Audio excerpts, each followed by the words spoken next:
ओम शांति। आज 28 मार्च 2026। आज के श्रीमा वाक्यों में हमारे परम पिता परमात्मा शिव कहते हैं, मीठे बच्चे, हर एक के पाप चूसने वाला फर्स्ट क्लास ब्लॉटिंग पेपर एक शिव बाबा है। हर एक के पाप चूसने वाला फर्स्ट क्लास ब्लॉटिंग पेपर एक शिव बाबा है। उसको याद करो तो पाप खत्म हो जाए। प्रश्न, आत्मा पर सबसे गहरे दाग कौन से हैं? उसको मिटाने के लिए कौन सी मेहनत करो? उत्तर है, आत्मा पर देह अभिमान के बहुत गहरे दाग पड़े हुए हैं। घड़ी घड़ी किसी देहधारी के नाम रूप में फंस पड़ती है। बाप को याद ना कर देहधारियों को याद करती रहती है। एक दो की दिल को दुख देती है। इस दाग को मिटाने के लिए देही अभिमानी बनने की मेहनत करो। गीत, मुखड़ा देख ले प्राणी अपने दिल दर्पण में। ओम शांति। मीठे मीठे सभी सेंटर्स के बच्चों ने गीत सुना। अब अपने को देख लो कि कितने पुण्य हैं और कितने पाप मिटे हैं। सारी दुनिया साधु संत आदि पुकारते हैं कि हे पतित पावन, एक ही पतित से पावन बनाने वाला बाप है, बाकी सभी में है पाप। ये तो तुम जानती हो कि आत्मा में ही पाप है। पुण्य भी आत्मा में है। आत्मा ही पावन, आत्मा ही पतित बनती है। यहाँ सब आत्माएं पतित हैं। पापों के दाग लगे हुए हैं, इसलिए पापात्मा कहा जाता है। अब पाप निकले कैसे? जब कोई चीज पर स्याही व तेल गिर जाता है तो ब्लॉटिंग पेपर सोखता है, वह सारा चूस लेता है। अब सभी मनुष्य याद करते हैं एक को, क्योंकि वही ब्लॉटिंग पेपर है। पतित पावन है, सिवाय उस एक के और कोई ब्लॉटिंग पेपर है नहीं। वह तो जन्म जन्म गंगा स्नान करते और ही पतित हुए हैं। पतितों को पावन करने वाला एक ही शिव बाबा ब्लॉटिंग पेपर है भी छोटे से छोटी एक बिंदी। सबका पाप नष्ट करते हैं। किस युक्ति से? सिर्फ कहते हैं, मुझ ब्लॉटिंग पेपर को याद करो, मैं तो चैतन्य हूँ ना, तुमको और कोई तकलीफ नहीं देता हूँ। तुम भी आत्मा बिंदी, बाप भी बिंदी है। कहते हैं सिर्फ मुझे याद करो तो तुम्हारे सब पाप मिट जाएंगे।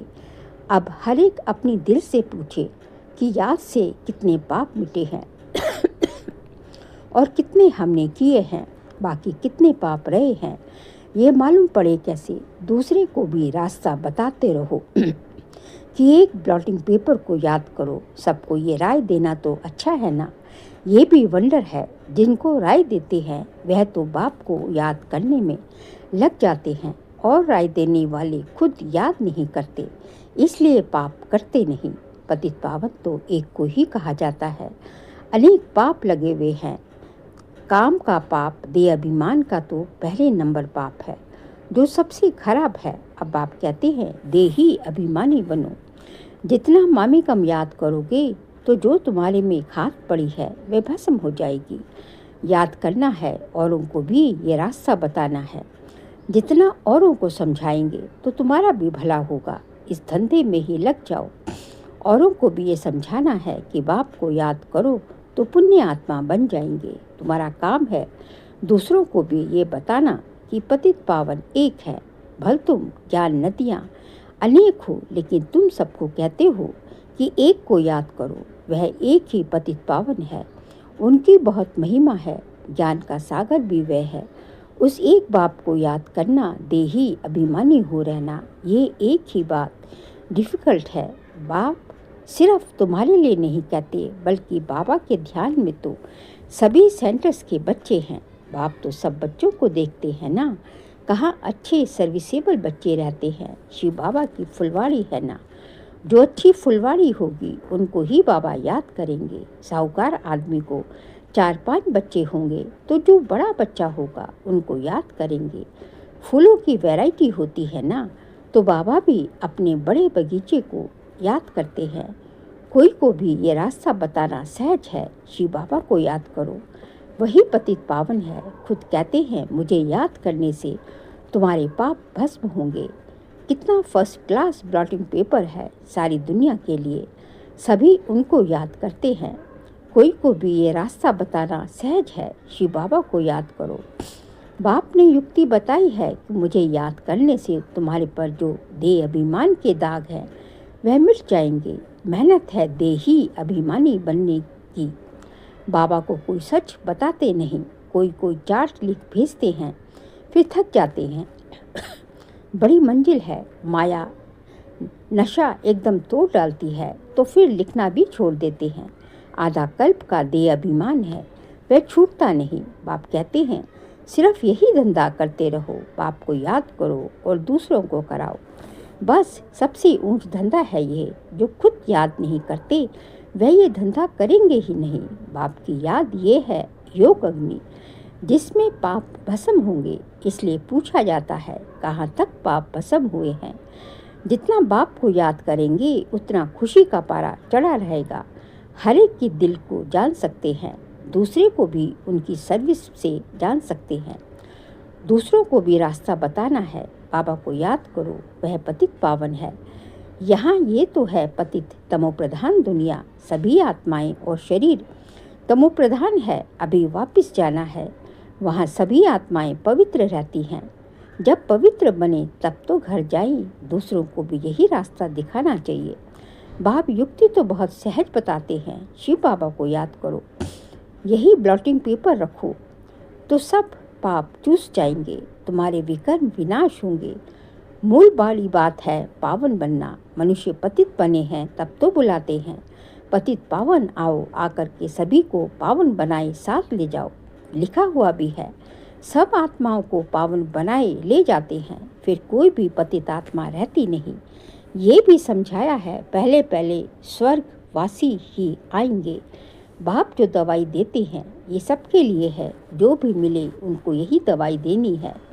तुम फादर पास जाना चाहती हो ना, परंतु आत्मा पतित है, इसलिए जो नहीं जा नहीं सकती। पावन बनो तब जा सके। हे आत्माएं मुझे याद करो तो मैं ले जाऊंगा। फिर वहाँ से तुमको सुख में ले आऊँगा। फिर जब पुरानी दुनिया होती है तब तुम दुख पाते हो। मैं किसको दुख नहीं देता हूँ। हर एक अपने को देखे मैं याद करता हूँ। जितना याद करेंगे उतना खुशी का पारा चढ़ेगा। कितनी सहज दवाई है। और कोई साधु संत आदि इस दवाई को नहीं जानते हैं। कहाँ भी लिखा हुआ नहीं है। ये बिल्कुल नई बात है। पापों का खाता कोई शरीर में लगा हुआ नहीं है। इतनी छोटी आत्मा बिंदी में है, सारा पार भरा हुआ है। आत्मा पतित होगी तो जीव पर भी असर पड़ेगा। आत्मा पावन बन जाती है, फिर शरीर भी पवित्र मिलता है। दुखी सुखी आत्मा बनती है। शरीर को चोट लगने से आत्मा को दुख फील होता है। कहा भी जाता है ये दुखी आत्मा है, ये सुखी आत्मा है। इतनी छोटी सी आत्मा कितना पाठ बजाती है। वंडर है ना। बाप है ही सुख देने वाला, इसलिए उनको याद करते हैं। दुख देने वाला रावण है। सबसे पहले आता है देह अभिमान। अभी बाप समझाते हैं तुमको आत्म अभिमानी बनना है। इसमें बड़ी मेहनत है। बाबा जानते हैं सच्चे दिल से जिस युक्ति से याद करना चाहिए। कोई मुश्किल याद करता है, यहाँ रहते भी बहुत भूल जाते हैं। अगर देही अभिमानी होते तो कोई पाप नहीं करते। बाप का फरमान है हियर नो इविल। अंदर के लिए तो बंदर के लिए तो नहीं है, ये तो मनुष्य के लिए है। मनुष्य बंदर मिसल है तो बंदर का चित्र बनाया है। बहुत है जो सारा दिन झरमुई जगमुई करते हैं, तो बाप को समझानी देनी होती है। सब सेंटर्स पर कोई ना कोई ऐसे रहते हैं जो एक दो को दुख ही देते रहते हैं। कोई अच्छे भी हैं जो बाप की याद में रहते हैं। समझते हैं मनसा वाचा कर्मणा कोई को दुख नहीं देना है। वाचा भी कोई को दुख नहीं, वाचा भी कोई को दुख देंगे तो दुखी होकर मरेंगे। बाप कहते हैं तुम बच्चों को सबको सुख देना है, सबको कहना है देही अभिमानी बनो। बाप को याद करो और कोई पैसे के लेन देन की बात नहीं। सिर्फ लवली बाप को याद करो तो तुम्हारे विकर्म भस्म हो जाएंगे। तुम विश्व के मालिक बन जाएंगे। भगवान वाच मन बना भाव एक बाप को और वर्षे को याद करो और कुछ भी आपस में ना बोलो। सिर्फ बाप को याद करो, दूसरे का कल्याण करो। तुम बच्चे की अवस्था ऐसी मीठी हो, तुम बच्चों की अवस्था ऐसी मीठी हो जो कोई भी आकर देखे बोले तो बोले, बाबा के बच्चे तो ब्लॉटिंग पेपर्स हैं, अभी वह अवस्था नहीं है। बाबा से कोई पूछे तो ब्लॉटिंग पेपर तो क्या, अभी कागज भी नहीं है। बाबा सभी सेंटर्स के बच्चों को समझाते हैं, बम्बई, कलकत्ता, दिल्ली, सब जगह बच्चे तो है ना। रिपोर्ट आती है, बाबा फलाने बहुत तंग करते हैं, पुण्य आत्मा बनाने बदले और ही पाप आत्मा बना देते हैं। बाबा से कोई पूछे तो झट बता देंगे। शिव बाबा तो सब कुछ जानते हैं, उनके पास सारा हिसाब किताब है। ये बाबा भी बता सकते हैं, शक्ल से ही सब कुछ मालूम पड़ जाता है। ये बाबा की याद में मस्त है, इनका चेहरा ही खुशनुमा देवताओं जैसा है। आत्मा खुश होगी तो शरीर भी खुश देखने में आएगा। शरीर को दुख होने से आत्मा को दुख फील होता है। एक बात सबको सुनाते रहो कि शिव बाबा कहते हैं, मुझे याद करो तो तुम्हारे पाप विनाश होंगे। उनको लिख दिया है श्री कृष्ण, उन्होंने लिख दिया है श्री कृष्ण भगवान वाच। श्री कृष्ण को तो ढेर याद करते हैं, परंतु पाप तो मिटते ही नहीं और ही पतित बन गए हैं। ये पता ही नहीं कि याद किसको करना है। परमात्मा का रूप क्या है? अगर सर्वव्यापी कहे तो भी जैसे आत्मा स्टार है, वैसे परमात्मा भी स्टार है। क्योंकि आत्मा सो परमात्मा कह देते हैं, तो इस हिसाब से भी बिंदी ठहरी। छोटी सी बिंदी प्रवेश करती है। सब बिंदियों को कहते हैं बच्चों मामे कम याद करो। ऑर्गन्स द्वारा बोलते हैं, ऑर्गन्स बिगड़ तो आत्मा आवाज कर न सके। तुम कह सकते हो आत्मा परमात्मा का रूप तो एक है ना। परमात्मा को बड़ा लिंग व कुछ कह ना सके। बाप कहते हैं, मैं भी ऐसी बिंदी हूँ, परंतु मैं पतित पावन हूँ और तुम सबकी आत्माएं पतित हैं। कितनी सीधी बात है। अब देही अभिमानी बन मुझ बाप को याद करो, औरों को भी रास्ता बताओ। मैं अक्षर ही 2 देता हूँ, मन मना भव। फिर थोड़ा डिटेल में बताता हूँ कि ये टालियाँ हैं। पहले सतो प्रधान, सतो रजो तमो में आते हैं। पाप आत्मा बनने से कितने दाग लग जाते हैं। वह दाग मिटे कैसे? वह समझते हैं गंगा स्नान से पाप मिटेंगे, परंतु वह तो शरीर का स्नान है। आत्मा पाप को याद करने से ही पावन बन सकती है। इसको याद की यात्रा कहा जाता है। कितनी सहज बात है जो रोज रोज बाप समझाते रहते हैं। गीता में भी जोर इस पर है, मन मना भव। वर्षा तो मिलेगा ही सिर्फ मुझे याद करने से तो पाप मिटे। वर्षा तो मिलेगा ही, मुझे याद करो तो पाप मिटे। बाप अविनाशी ब्लॉटिंग पेपर है ना। बाप कहते हैं, मुझे याद करने से तुम पावन बन जाते हो। फिर रावण पतित बनाते हैं, तो ऐसे बाप को याद करना चाहिए ना। ऐसा भी होता है जो याद नहीं करते हैं, उनका क्या हाल होगा। बाप समझाते हैं, बच्चों और सब बातें छोड़ दो, सिर्फ एक बात की देही अभिमानी बनो, मामे कम याद करो। बस ये तो जानते हो, आत्मा एक शरीर छोड़ दूसरा लेती है। आत्मा ही दुख सुख भोगती है। कभी भी 1-2 के दिल को नहीं दुखाना चाहिए, 1-2 को सुख पहुंचाना चाहिए। तुम्हारा धंधा यही है। बहुत हैं जो 1-2 को दुख देते रहते हैं, 1-2 की देह में फंसे रहते हैं। सारा दिन 1-2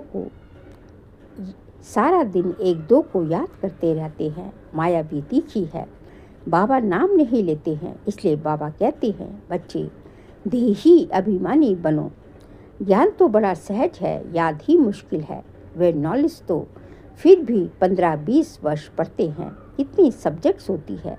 ये नॉलेज तो बड़ी सहज है। ड्रामा को जानना एक कहानी है। बोली चलाना बड़ी बात नहीं, याद की ही बहुत मुश्किलात है। बाबा सिर्फ कह देते हैं, बाबा फिर कह देते हैं, ड्रामा फिर भी पुरुषार्थ करते रहो, बाप को याद करो तो योग अग्नि से तुम्हारे पाप भस्म होंगे। अच्छे बच्चे इसमें फेल हो जाते हैं। अच्छा मीठे मीठे सिकिल दे बच्चों प्रति माता पिता बाप दादा का याद प्यार और गुड मॉर्निंग। रूहानी बाप की रूहानी बच्चों को नमस्ते।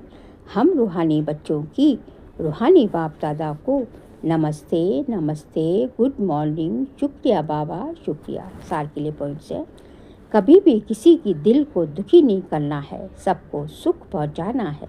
एक बाप की याद में रहना और सबको याद दिलाना है। सेकंड पॉइंट, पापों का दाग मिटाने के लिए देही अभिमानी बन अविनाशी ब्लॉटिंग पेपर बाप को याद करना है। ऐसी मीठी अवस्था बनानी है जो सबका कल्याण होता रहे। आज का बाबा का वरदान है, अपनी श्रेष्ठता द्वारा नवीनता का झंडा लहराने वाले शक्ति स्वरूप भव। अपनी श्रेष्ठता द्वारा नवीनता का झंडा लहराने वाले शक्ति स्वरूप भव। अभी समय प्रमाण समीपता के प्रमाण शक्ति रूप का प्रभाव जब दूसरों पर डालेंगे तब अंतिम प्रत्यक्षता समीप ला सकेंगे। जैसे स्नेह और सहयोग को प्रत्यक्ष किया है, ऐसे सर्विस के आईने में शक्ति रूप का अनुभव कराओ। जब अपनी श्रेष्ठता द्वारा शक्ति रूप की नवीनता का झंडा लहराएंगे तब प्रत्यक्षता होगी। कब होगी प्रत्यक्षता? जब अपनी श्रेष्ठता द्वारा शक्ति रूप की नवीनता का झंडा लहराएंगे तब प्रत्यक्षता होगी। अपने शक्ति स्वरूप से सर्वशक्तिवान बाप का साक्षात्कार कराओ। स्लोगन, मनसा द्वारा शक्तियों का और कर्म द्वारा गुणों का दान देना ही महादान है। मनसा द्वारा शक्तियों का और कर्म द्वारा गुणों का दान देना ही महादान है। बाबा कहते हैं कि मनसा द्वारा आपकी मनसा इतनी शक्तिशाली हो कि आप जो है मनसा द्वारा शक्तियों का दान कर सको और अपने कर्मों द्वारा जो है गुणों का दान। जैसे कर्म आपकी चलन जो है, जैसे कर्म आप करेंगे तो उसमें गुण जो है आपके, यदि अंदर गुण होंगे तो गुण दिखाई देगा।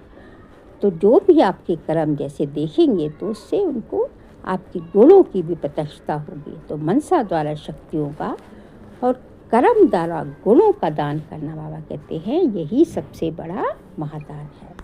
फिर मार्च मास का व्यक्तिशार्य का सब्जेक्ट है, निश्चय के फाउंडेशन को मजबूत कर सदा निर्भय और निश्चिंत रहो। निश्चय के फाउंडेशन को मजबूत कर सदा निर्भय और निश्चिंत रहो। आज का पॉइंट है, बाप का बच्चों में पूरा फेथ है। यही मेरे बच्चे विघ्न विनाशक आत्माएं हैं, पूज्य आत्माएं हैं। ये बच्चे बाप से भी आगे हैं।